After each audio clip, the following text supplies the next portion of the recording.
Hey guys, Aaron Cybertron Zeng here, and today I'm back with another episode of Road to Rank, where I climb the online VGC 15 ladder, still kicking it with the Apex team, as we're just going to jump right into it and look for a battle. So our rating has really hovered around the mid-1800s in the last couple of days, so it'd be really nice to finally break over 1850, just because I think the last couple of days we've managed to win one and lose one, as James Speed 1 is actually going to be our first opponent of the day from New York, a rating of 1738. This should be interesting. I've actually played James multiple times. He is from the area.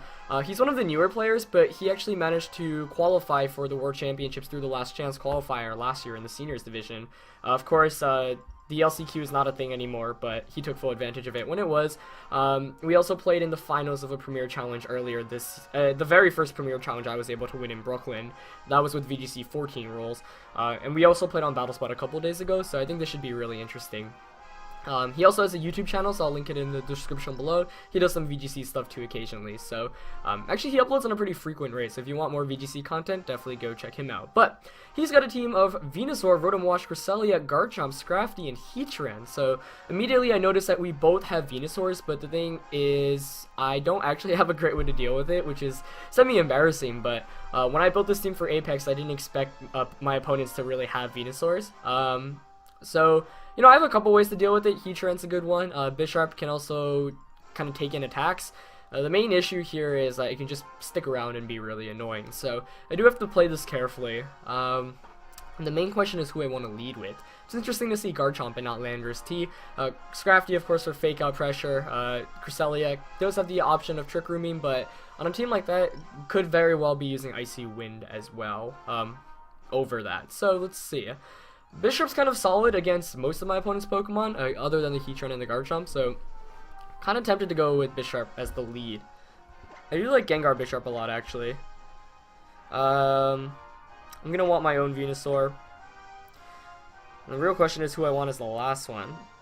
Suicune's kind of nice against Heatran and Garchomp, but it just gets walled by the Venusaur. So I'm thinking of bringing my own Heatran just to deal with James's Venusaur, but I don't know. Heatran kind of gets destroyed by everything else on his team.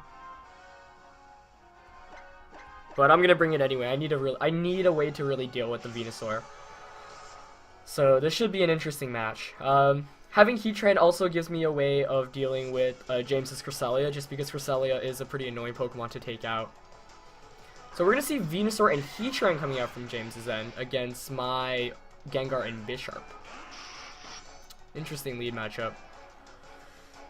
Not a very good one, and it's funny because I've got my own Heatran and Venusaur in the back. Now I'm thinking this first turn. I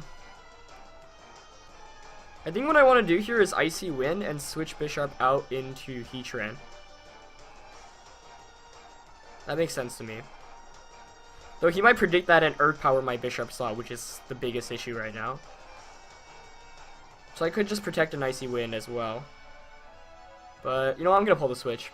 If he does Heat Wave, I do get a huge advantage here. I don't know, Earth Powering Bisharp would be a very impressive play on his end. Let's see. As Venusaur, of course, is going to Mega Evolve. So Battle of the Mega Venusaurs here. Which is obviously cool to see since, you know, I myself am using it. Curious to see what kind of set James is running, though. Okay, Icy Wind does hit both. That's going to decrease the speed of both of James's Pokemon. Now let's see what the Venusaur and the Heatran go for, as neither of them protected. So I will be able to decrease the speed of both. Heatran goes up for the sub. Okay, good play there. That was definitely the safest play possible, as Venusaur goes straight for the Leech Seed onto my Gengar. Now this is actually really problematic. I probably should have taunted the Heatran in anticipation of the sub, just because I don't really have any good answers to it right now.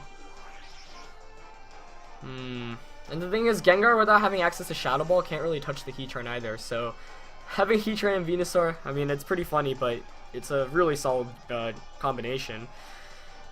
And the issue here is I need to be able to take out Heatran's substitute.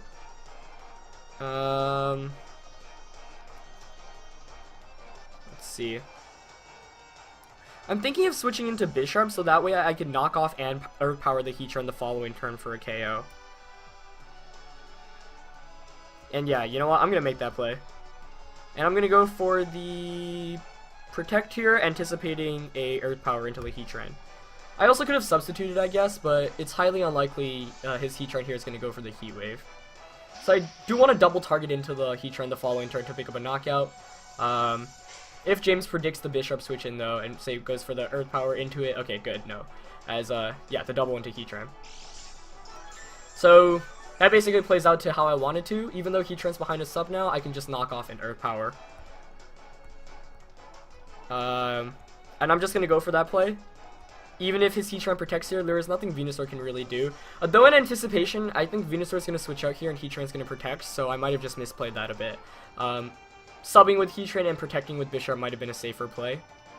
I actually like that play a lot more. But okay, he's going to stay in, so I'm going to be able to pick up the knockout there onto Heatran, which is absolutely perfect because you guys kind of saw how big of a threat it was to my entire team. As knockoff there, we'll get rid of the sub, and because of the Icy Wind, I will be able to outspeed his Heatran and pick up the knockout here with the Earth Power, 4 times super effective, knocking out Heatran. So, that's a huge relief as I really needed that KO. Mega Venusaur here is going to get the Leech Seed off against Bisharp, but I really don't mind it because Venusaur can't touch the Bisharp and the Heatran, though I do anticipate James is going to have the Garchomp come in here. So let's see if it does come in. This is definitely a tough matchup to navigate through, just because, you know, Heatran caused a lot of trouble, as did Venusaur, but Rotom Wash is actually going to be James's switch in, which I'm alright with. Definitely would rather see that than a Garchomp. The fact, like, he didn't bring in Garchomp indicates to me that he just did not bring Garchomp in this game, just because, you know, Garchomp makes the most sense to bring in here. And by James bringing in his Rotom Wash, I do get a free switch into Venusaur, and he doesn't actually have great ways to deal with Venusaur other than the Cresselia in the back. So I definitely feel pretty good about my position right now. But, of course, it's still far from over. Now I do have to focus my priorities onto that Rotom Wash, because once Rotom Wash goes down, Heatran basically walls the Venusaur. So, let's see. I think the safe play here is just switch out Bisharp, or, I mean, protect Bisharp and switch into Venusaur. I alternatively can go on the more offensive and just go for the attack onto Rotom, but you know what, I'm going to play it safe. I'm going to protect Bisharp and switch Heatran out to Venusaur. This is a pretty easy switch to call for James, but at the same time, Rotom Wash and Venusaur can't really touch my Venusaur, so I don't mind getting some damage off here. Though I guess one of the biggest downfalls with Venusaur is taking too much damage, but let's see. As Rotom goes for the Protect, perfect. And what did Venusaur go for? The Giga Drain into the Bisharp. Okay, so James definitely feeling the pressure right now, trying to pick up damage immediately, obviously indicated by that play. So let's see, now I can just knock off Mega Evolve and Giga Drain the Rotom, I think. My Bisharp should outspeed the Rotom. Of course, Rotom, if max speed, actually has the potential to outspeed, he's actually going to switch out Rotom into Cresselia. That's not going to be a good switch in here for James, as I'm going to be able to fully punish it with the knockoff and Giga Drain. Most likely actually going to be able to pick up the knockout there, so I think that switch might have just lost him the game, in all honesty. But we'll see. So Bisharp is going to be able to, of course, outspeed, get the knockoff, and wow, that does so much damage against the Chesto Cresselia. An item I like using a lot. I used it at the 2013 World Championships. Of course, when you use Chesto, you do lose the Citrus recovery, but it's really nice to catch opponents off guard, as Venusaur here is continually trying to deal with Bisharp, and I can't stress to you how important it was that I was able to pick up the knockout onto Bisharp earlier on in the match. Sorry, not Bisharp, onto Heatran. And I'm really glad that I was able to maneuver my way around so I could double target into the Heatran and pick it up, the KO on it, because when I first saw the substitute, I really thought I was done for. So, obviously I'm in a fantastic position right now. In anticipation, I think that Rotom's going to protect, so I'm just going to go for the knockoff. Actually, I should... No, I'm just going to attack. Just going to knock off Venusaur and go for the Giga Drain onto Rotom. At this point, I should be able to 2-hit KO Rotom Wash. And then, like I said, Heatran comes in and just beats the Venusaur. So, once I knock out this Rotom, I'm good. But I don't want my opponent to get a chance of getting back into this game, which is why I targeted Venusaur with the knockoff. Smart play by James there, though, not protecting with the Bisharp. Going straight for the Will-O-Wisp onto Venusaur. If James does want a chance of winning this game, he is going to, need to try to get some residual damage here. But my Venusaur is going to be able to outspeed James's for the remainder of the game, given the Icy Wind boost that the Icy Wind that I was able to get earlier on in the match. As Venusaur makes an excellent play there, doubling into my own Venusaur, and that actually does a lot of damage, so very smart turn there for James. Had I just doubled into Rotom, I would have won, but I really was expecting Protect. However, James at this point, if he wants any chance of getting back in this game, kind of needs to make big plays. So I do really like that play from his end there, as this Venusaur is actually pretty weak right now. So definitely a scary position to be in, as that was an excellent play and turn from James. I'm gonna bring in Gengar here. Let's see.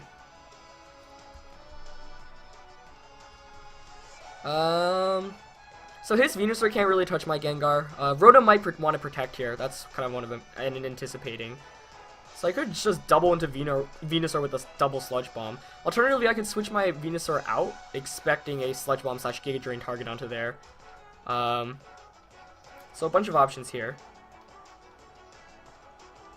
I think I'm going to Sludge Bomb the Rotom, and... Do I want to switch Venusaur out? No, I have to be a bit careful here. Well, even if he Hydro Pumps that, Hydro Pump 1 shouldn't even knock it out, and 2...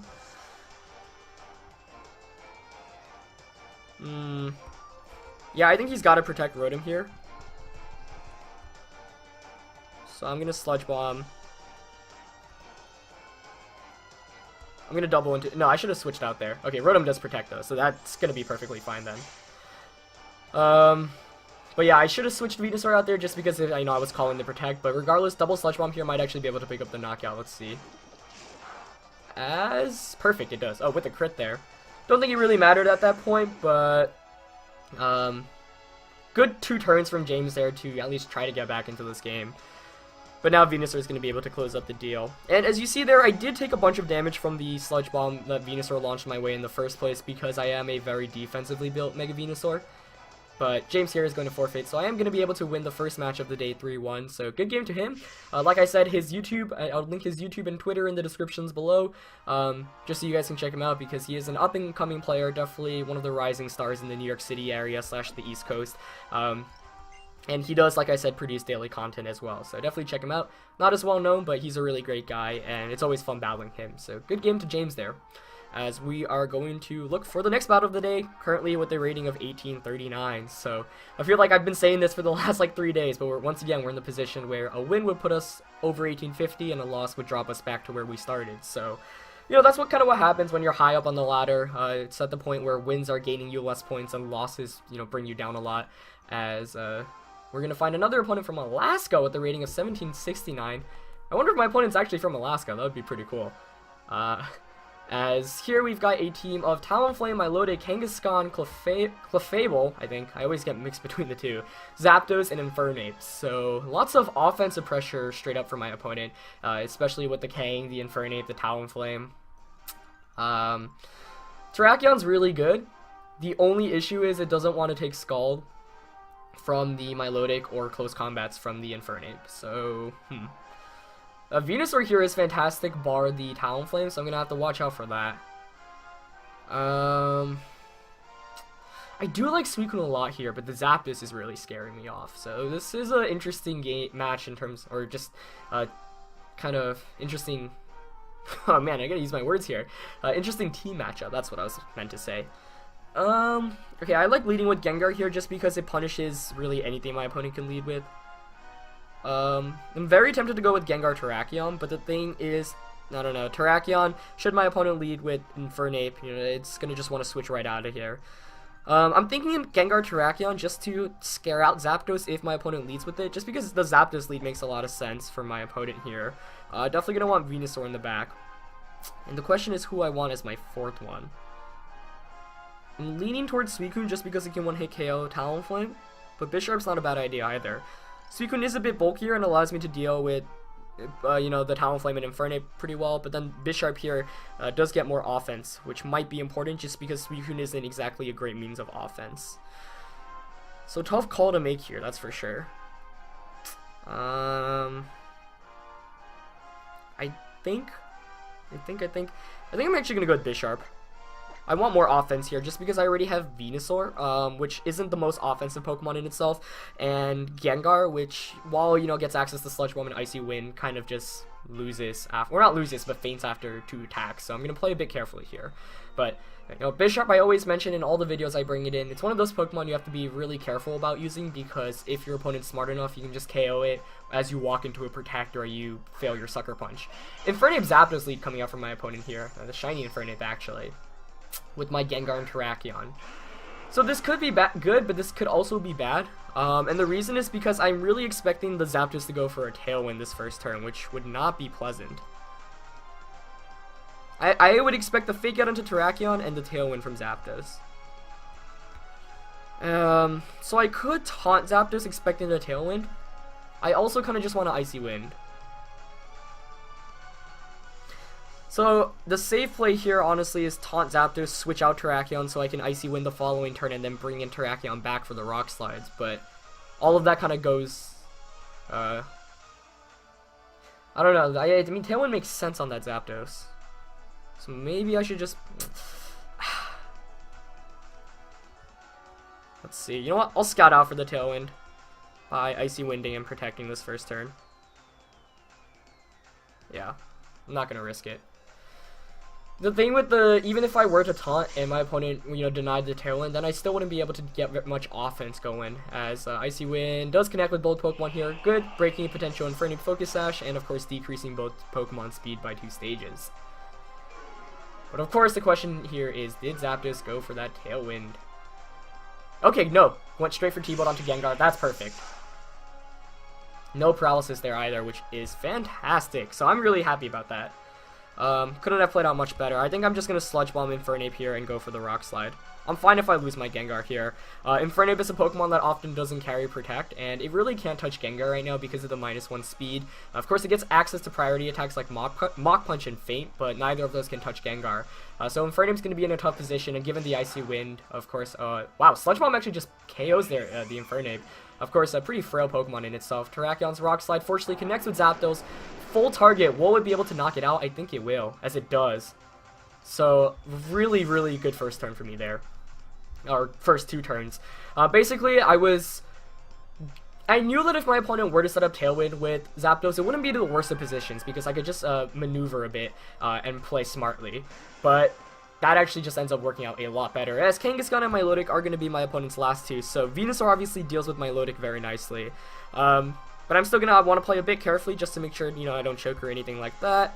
Let's see, I think I'm going to Will-O-Wisp the Kang here and just protect with Terrakion. We might just see a scrappy Fake Out onto Gengar, but if that is the case, I get a free switch into Venusaur, which I have in the back. So the question here is whether Kangaskhan carries Protect, because Protect from that Kangaskhan could actually save my opponent right now from losing the match outright. If my opponent does not have Protect, of course I can just close combat it for the knockout, as Kangaskhan here does stay in its normal form, so going for the Fake Out Scrappy, of course, onto the Gengar. Good play there. And that's actually going to knock me out. But basically I was scouting for the Fake Out there, because most of the times, you know, you're going to carry either Fake Out or Protect, but very rarely both. Because, you know, Kangaskhan's one of those Pokemon that really likes a fighting type attack, like Power Up Punch, like Low Kick. Really likes a normal stab attack, of course, like Return Frustration or Double Edge. And then often, you know, Sucker Punch or Ice Punch. So, I guess another Kangaskhan set that could make sense is something with, like, Fake Out, Protect, Return/Double Edge, and then Low Kick/Power Up Punch. But I'm going to wager that this Kangaskhan does not have the Protect. So I'm just going to Mega Evolve, go for the Giga Drain onto Milotic, and close combat this Kangaskhan. Now, if we do see a Protect, I might actually be in some trouble. Though I don't think Milotic can actually even knock out Terrakion with a Scald, so not too worried right now, but we'll see. Protect Kangaskhan really the name of the game here. And I guess I could have played a bit safer by switching Terrakion out into Bisharp, but I'm just going to go for the close combat here, as Kangaskhan is going to Mega Evolve. Let's see. Venusaur, of course, going to Mega Evolve as well. So time to see whether that Kangaskhan is Protect or not. Okay, it doesn't. There we go. So yeah, I think like 99% of the time, if you see that your opponent's Kangaskhan is using Fake Out, you can assume that it doesn't have Protect. At least that was really the case in VGC 15 or 14. You could never really have both of those attacks there. As Milotic here does go for the Scald onto Terrakion, that's going to pick up the KO. Oh wow, I guess not even with that special defense drop. So yeah, even if Kangaskhan had Protect there, I would have been fine, just because I have the Lum Berry to prevent any burns, and Terrakion would have not even been in Sucker Punch KO range even after the Scald. So yep, that's going to be alright. As Giga Drain does a nice amount there, I am just going to close combat and Giga Drain to close it out. See how much this close combat does to my Milotic. Milotic, of course, is a very defensive Pokemon, and yep, it is able to hang on with a bit of HP. I wonder if it has the Rocky Helmet item. Oh, as it doesn't. Just goes for an icy win there. Gonna target both of my Pokemon down. But yeah, I think the game was basically... just the first turn helped me out so much. And I did, of course, put myself in the risk of the Zapdos having Tailwind.